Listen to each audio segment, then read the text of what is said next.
Amahle hurried down the crowded street, her stomach growling after a long morning of work. The little cafe on the corner was her escape from the constant phone calls and endless paperwork at the office. As she stepped inside, the warm smell of freshly brewed coffee and baked bread wrapped around her. She ordered her usual and looked for a table by the window. That's when she saw him. An elderly man stood at the counter, shoulders hunched under a worn, faded coat. His hands trembled as he fumbled with a small pile of coins, counting them slowly. The cashier's polite smile was tinged with impatience. Amahle noticed how his thin frame shivered slightly, despite being indoors. He pushed a few coins forward and murmured something about a cup of tea. The cashier shook her head. He was short. Amali's eyes lingered on him. His weathered face told stories of years she couldn't guess, lines carved deep like rivers on a map. His shoes were scuffed, the soles almost worn through. People in the queue glanced at him with quiet pity, but no one moved. Before she even thought about it, Amahle stepped forward. "I'll pay for his tea," she said softly, placing a note on the counter. The old man turned, surprise flickering in his eyes, followed by a slow, grateful smile.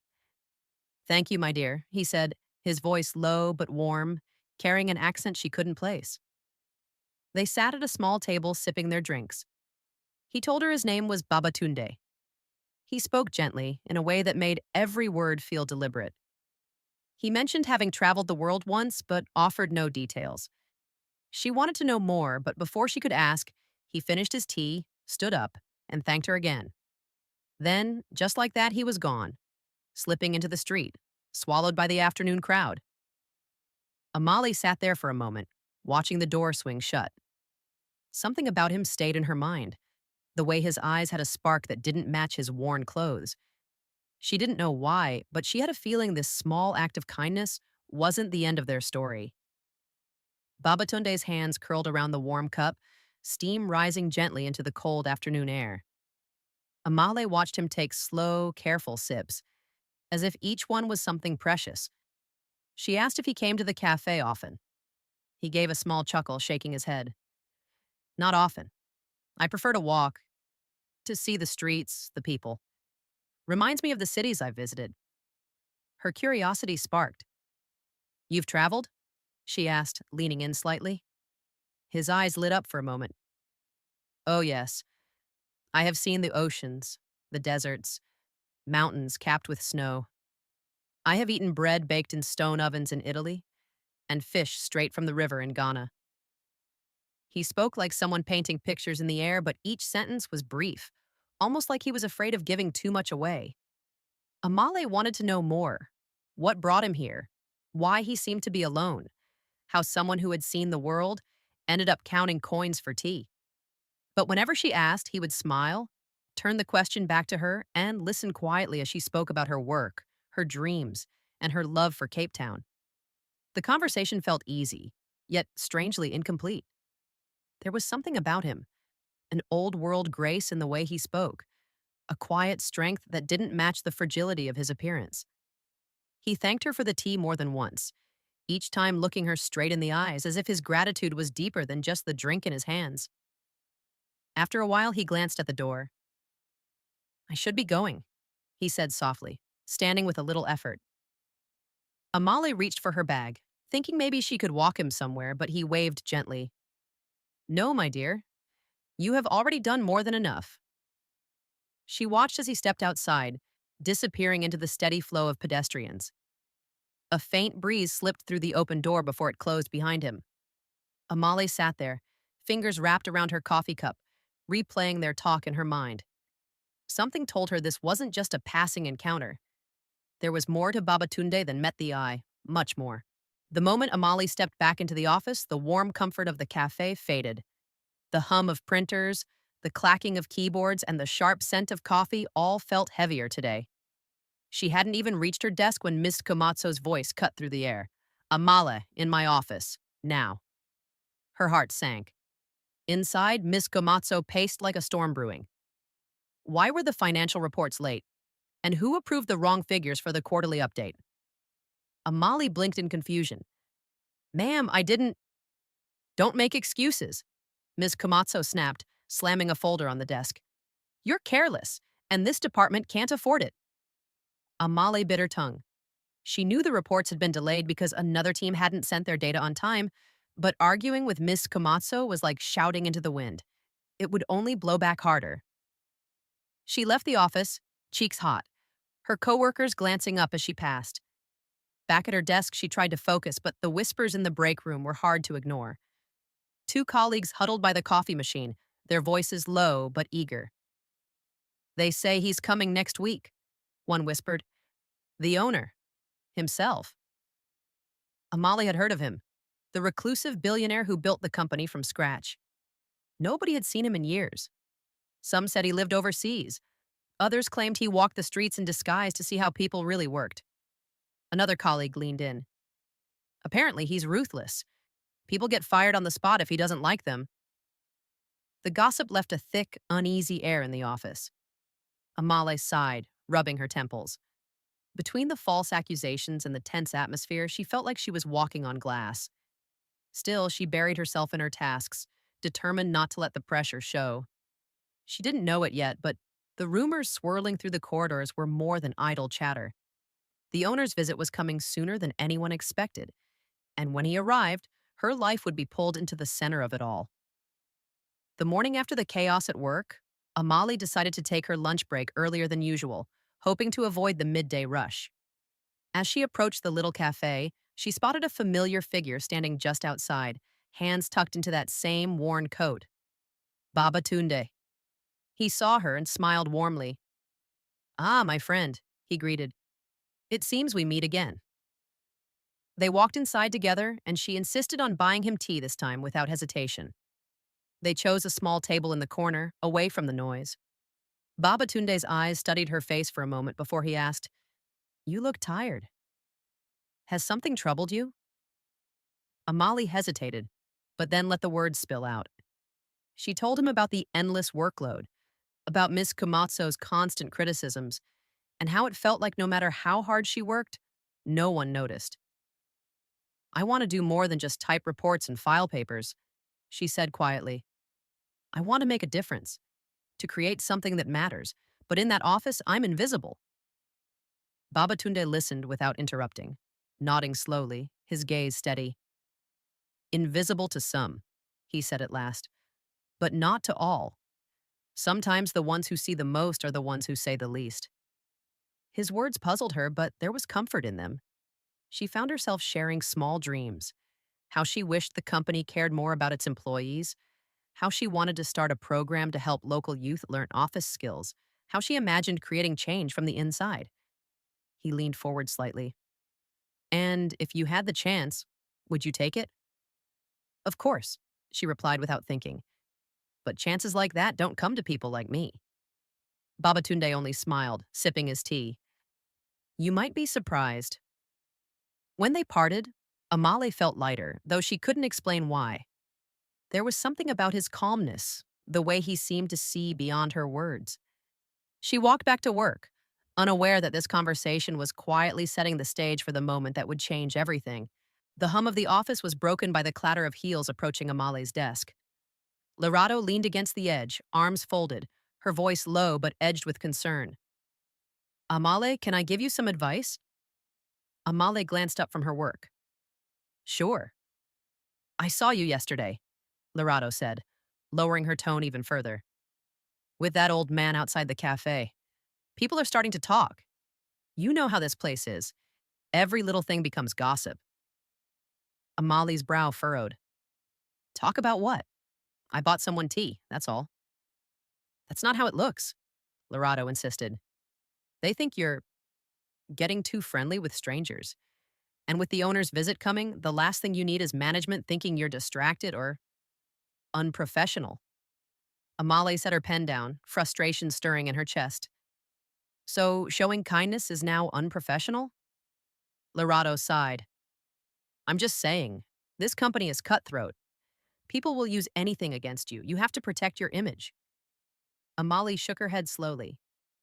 If my reputation depends on pretending not to see someone in need, then it's not a reputation worth keeping. Her voice was calm, but firm. That man has done nothing wrong. We had a conversation, that's all. If people want to judge me for being human, let them. Lorato frowned, clearly unconvinced, but she didn't push further. Just be careful. Not everyone here has your heart. She straightened and walked away, leaving a faint tension in the air. Amahle returned to her work, but Lorato's words lingered. She knew the office thrived on whispers, and she'd already been in the spotlight for mistakes she didn't make. Still, she couldn't bring herself to regret it. Babatunde had been kind, thoughtful, and interested in her dreams, qualities rarer in her world than any promotion. She tapped her fingers lightly on the desk, glancing at the clock. No matter what others thought, she wouldn't let fear dictate who she spoke to. If helping someone cost her in the eyes of a few colleagues, so be it. Some things, she thought, were worth far more than approval. By mid-morning, the usual steady rhythm of the office had turned into a frantic storm. Phones rang louder, keyboards clicked faster, and voices buzzed in urgent whispers. Amahle stepped into the break room to make herself tea, only to overhear two colleagues speaking in breathless excitement. "He's coming," one said, eyes wide. "The owner, in person." Amahle frowned. "The owner? As in, the owner? They nodded quickly. "A surprise inspection. No one knows why, but if he finds problems, people will be gone before lunch." When she returned to her desk, the change was obvious. Managers were pacing the corridors, straightening files, checking computers. Even Ms. Komatsu's voice, usually sharp, was unusually polite as she barked instructions to everyone. The cleaners rushed in to polish already shiny surfaces, and every department scrambled to prepare perfect presentations as if a single misplaced stapler could cost them their jobs. Amali's phone pinged with messages from coworkers urging her to look busy and make sure your desk is spotless. She shook her head and returned to her spreadsheet. While the rest of the office raced to impress a man they had never met, she focused on completing the backlog of reports that actually needed attention.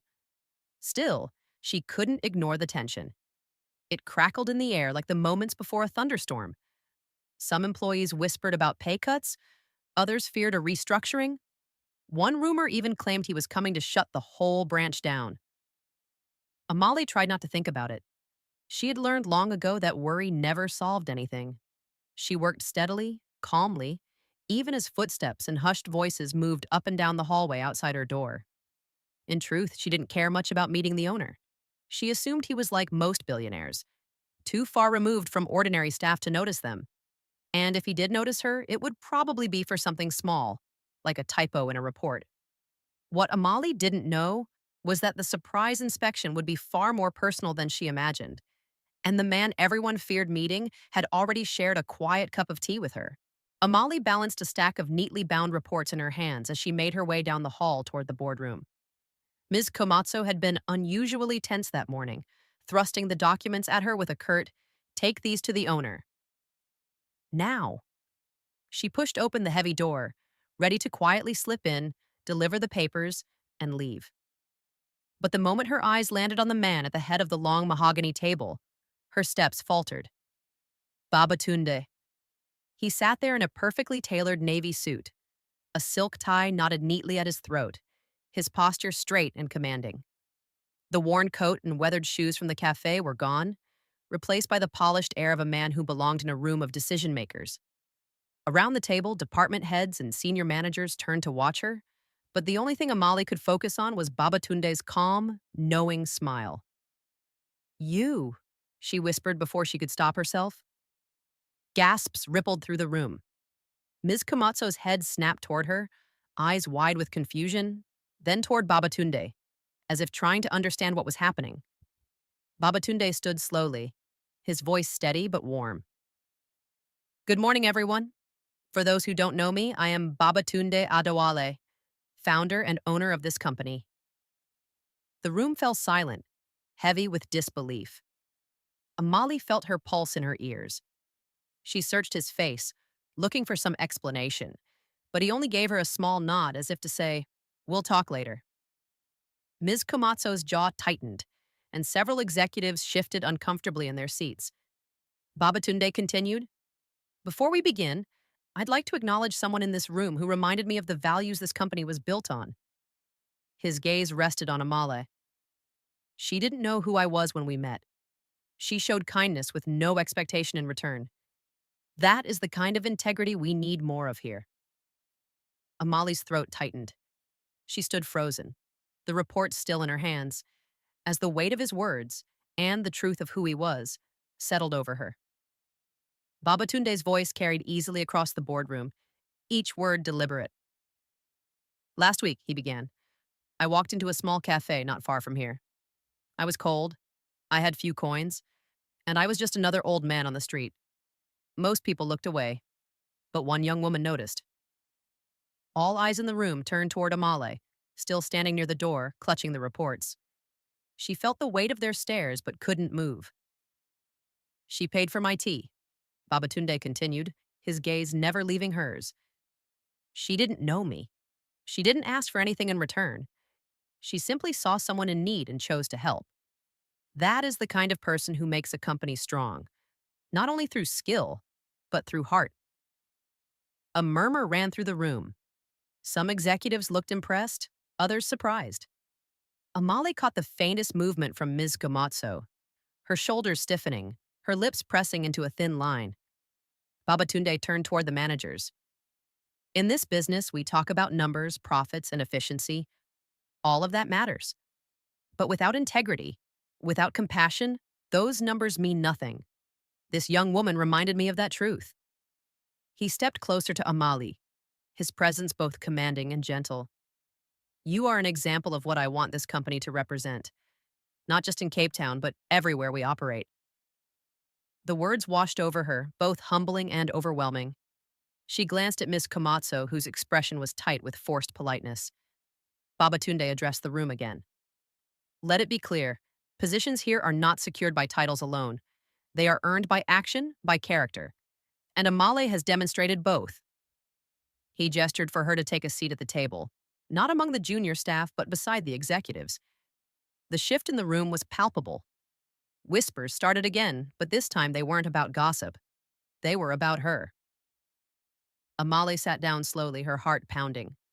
She had never imagined a simple act at a cafe would lead to this moment.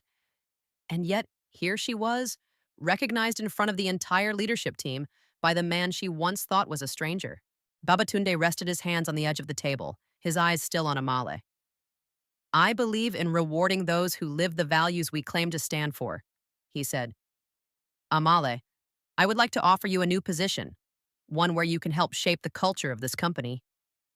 The words felt unreal, almost like they belonged to someone else's story. Sir, she began, but he held up a hand gently. This is not charity, he continued. This is recognition. You spoke to me once about wanting the company to care more for its employees, to invest in the community. I listened.